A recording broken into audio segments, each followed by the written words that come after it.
नमस्कार साथियों, बहुत बहुत स्वागत है आपका हमारे YouTube चैनल पर। साथियों, जो हमारे शिक्षक साथी हैं जो ट्रांसफ़र के लिए लंबे समय से इंतज़ार कर रहे थे, हमने अपने एक वीडियो में उनको सूचना दी थी कि आपके जो ट्रांसफ़र की प्रक्रिया है वो 6 मई से प्रारंभ होगी और 16 मई तक चलेगी। तो साथियों, इसी क्रम में अब आज 6 मई से आवेदन पत्र किस प्रकार भरना है, ये सभी चीज़ें एजुकेशन पोर्टल 3.0 पर प्रारंभ हो गई हैं। तो देर नहीं करते, जल्दी से इस वीडियो में देख लेते हैं कि आपको किस प्रकार से ट्रांसफ़र का आवेदन करना है। इसके लिए सबसे पहले आपको पहुंच जाना है एजुकेशन पोर्टल 3.0 पर, और वहां पहुंचने के बाद आपको अपना लॉगिन कर लेना है। आपकी पर्सनल जो यूनिक आईडी है उसके द्वारा आपको लॉगिन करना है। यदि किसी शिक्षक साथी को लॉगिन में कोई प्रॉब्लम है तो वो अतिशीघ्र जाकर अपने संस्था प्राचार्य महोदय से या अपने विकासखंड शिक्षा अधिकारी महोदय से संपर्क कर लें, ताकि आपका जो भी समस्या है वो दूर की जा सके और आप अपना आवेदन ट्रांसफ़र के लिए कर सकें। तो देखते हैं हम किस प्रकार हमें लॉगिन करना है। आपका जो लॉगिन नेम होगा, जो पासवर्ड होगा, वो यहाँ पर डाल देना है और आपको लॉगिन कर लेना है। जब आप लॉगिन कर लेंगे तो इस प्रकार से इंटरफेस आपके सामने आएगा। एक ब्लू कलर से बार आपको दिखेगा साइड में, जिसमें कुछ आइकॉन्स बने हुए हैं, और इस प्रकार का होम पेज आपको दिखाई देगा। सबसे ऊपर एक एरो मार्क लगा है जहां पर लिखा है स्कूल एजुकेशन डिपार्टमेंट। इस एरो मार्क को आप क्लिक करें तो ये जो साइड की ब्लू बार है वो बिग डिस्प्ले में आ जाएगी, और यहाँ पर आपको 4 ऑप्शन दिखेंगे: home, student directory, transfer management और चेंज पासवर्ड।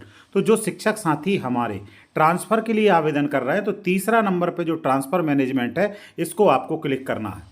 क्लिक करने के बाद इस प्रकार से कुछ निर्देश आपके सामने आएंगे। इन निर्देशों को एक बार पढ़ लें, क्योंकि यदि कोई गलती होगी तो आपका आवेदन निरस्त हो जाएगा। सबसे महत्वपूर्ण बात यह है कि जब आप आवेदन पत्र भर देंगे तो भरने के बाद जो आवेदन सह घोषणा पत्र होगा उसको आपको प्रिंट निकाल लेना है और उस पर अपने सिग्नेचर करना है, और उसका पीडीएफ आपको बनाकर 500 केबी में, यानी जो पीडीएफ की फाइल आप बनाएंगे वो 500 केबी से ज़्यादा नहीं होनी चाहिए, और उसको यहाँ पर आपको अपलोड करना होगा। मतलब 2 स्टेप में आपको काम करना है। सबसे पहले अपना ट्रांसफ़र का आवेदन दर्ज करना है, दर्ज करने के बाद प्रिंट निकालना है, प्रिंट निकालने के बाद उस पर हस्ताक्षर करना है, और फिर दोबारा उसको अपलोड करना है। तो ये निर्देश पढ़ने के बाद फिर वहीं ऊपर देखते हैं स्कूल एजुकेशन डिपार्टमेंट के पास जो तीर का निशान है, वहाँ पर पुनः आप क्लिक करें और ट्रांसफ़र मैनेजमेंट जो लिखा हुआ है इसके ऊपर आपको क्लिक करना है। और जब आप क्लिक करेंगे तो यहाँ पर 2 चीज़ें खुल के आ जाएंगी नई। एक वॉलंटरी ट्रांसफ़र एप्लीकेशन है, दूसरा view draft and lock application है। तो आपको यहाँ पर जो आवेदन देना है स्वैच्छिक स्थानांतरण के लिए आप दे रहे हैं, जो वॉलंटरी ट्रांसफ़र कहलाता है, तो आपको इस वाले के ऊपर क्लिक कर देना है। जब आप वॉलंटरी वाले पर क्लिक कर देंगे तो इस प्रकार से आपका पूरा डाटा यहाँ पर दिखाई देगा। जैसे अभी वर्तमान में मैंने अपने लॉगिन से किया हुआ है तो मेरा पूरा डाटा यहाँ पर दिख रहा है। मेरा नाम, मेरे संकुल का नाम, मेरे स्कूल का नाम, ये सब चीज़ें यहाँ पर दिखाई दे रही हैं। जिनके पिछले 3 वर्षों में स्वैच्छिक स्थानांतरण हुए हैं वो स्थानांतरण के पात्र नहीं होंगे, ये ध्यान रखना है। अब यहाँ पर जो भी डिटेल्स हैं उनको आप चेक कर लें, और जो भी क्वालिफिकेशन है, यदि कुछ आपको संशोधन करना है तो यहाँ पर कर लें। जैसे यहाँ लिखा है are you suffering from serious illness, यदि आप किसी गंभीर बीमारी से पीड़ित हैं तो आपको यहाँ यस और नो में से जो ऑप्शन क्लिक करना है, क्योंकि गंभीर बीमारियों से जो पीड़ित हैं व्यक्ति, उनको ट्रांसफ़र में वरीयता दी जाना है। तो यदि आपके साथ कोई ऐसी स्थिति है तो इसको यस कर दें, अदरवाइज नो रखें। स्टेटस ऑफ डिसेबिलिटी, यदि आपके अंदर कोई शारीरिक अक्षमता है तो उसका स्टेटस भी आपको यहाँ पर लिखना है, और उसके प्रूफ में आपके पास दस्तावेज भी होने चाहिए यदि है, क्योंकि उनको भी प्राथमिकता मिलना है। तो यहाँ पर आप यस कर देंगे और अदरवाइज नो कर देंगे। मैरिटल स्टेटस, आपका वैवाहिक स्थिति क्या है उसके लिए यहाँ पे आपको करना है, क्योंकि ये भी एक ट्रांसफ़र का आधार होती है कि पति पत्नी यदि शासकीय सेवा में हैं तो उनको निकटतम रखा जाता है। तो यहाँ अपना मैरिटल स्टेटस देख लें, जो भी आपका स्टेटस हो।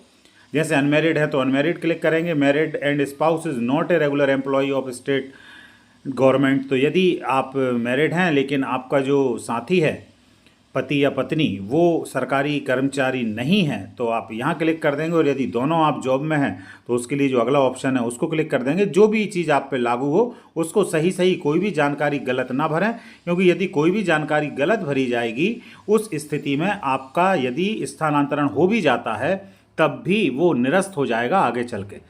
फिर है प्रिफर्ड चॉइस लोकेशन।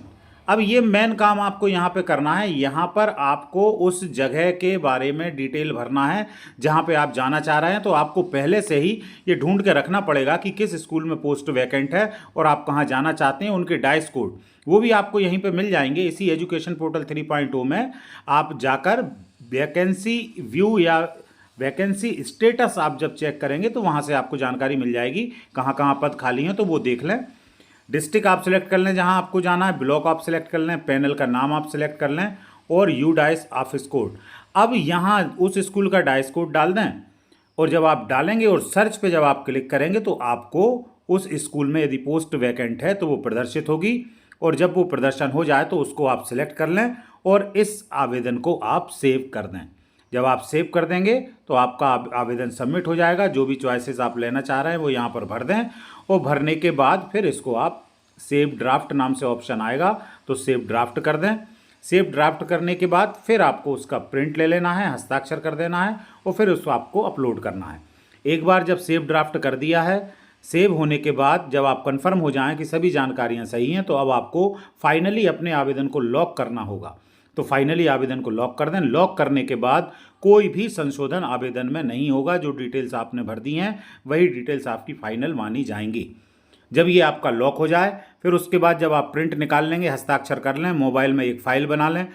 PDF में बनाना है, 500 KB से कम का साइज़ रखना है। और जब वो फाइल आपके मोबाइल में आ जाए तो फिर आप पुनः इसी तीर के निशान पर जाएंगे और तीर के निशान पर जाने के बाद जो हमारे ऑप्शन थे उसमें नीचे view draft and lock application, तो यहाँ पे जब आप जाएंगे तो पुनः आपको लॉगिन करना पड़ेगा। क्योंकि ज़्यादा समय हो गया है तो हम ऑटोमेटिक लॉग आउट हो जाते हैं। मैं फिर से लॉगिन कर रहा हूँ। जब आप लॉगिन कर लेंगे पुनः, यदि लॉग आउट हुआ है तो आप ट्रांसफ़र मैनेजमेंट में जाकर view draft and lock application आपको मिलेगा अगले हिस्से में। अब जो भी एप्लीकेशन है आपका वॉलेंटरी आप कर रहे हैं या म्यूचुअल वाला कर रहे हैं तो जो आपने वहाँ पे सेव किया है वो यहाँ पर प्रदर्शित हो जाएगा। तो यहाँ से आप प्रिंट ले सकते हैं और प्रिंट लेने के बाद उसको लॉक कर सकते हैं। तो प्रिंट ले लें। प्रिंट लेने के बाद फिर जब आप संतुष्ट हो जाएं कि सभी जानकारियाँ सही हैं तो उसके बाद आप उसे फाइनल लॉक कर दें और यहाँ पर अपलोड का ऑप्शन आएगा तो आप अपलोड कर दें अपना जो आवेदन है वो। तो इस प्रकार से आप आवेदन कर पाएंगे। और कोई दिक्कत समस्या आती है आप कमेंट बॉक्स में कमेंट कीजिए, हम प्रयास करेंगे आपकी जो समस्याएं हैं उनको सुलझाने का। तो साथियों बहुत बहुत धन्यवाद, बहुत बहुत शुभकामनाएं आप सभी को। और यदि चैनल पर नए हैं तो सब्सक्राइब जरूर कर लें, अपने साथियों के साथ शेयर करें ताकि हम जो भी सूचनाएं आप तक पहुंचाते हैं वो समय तक आप तक पहुंचें। बहुत बहुत धन्यवाद साथियों।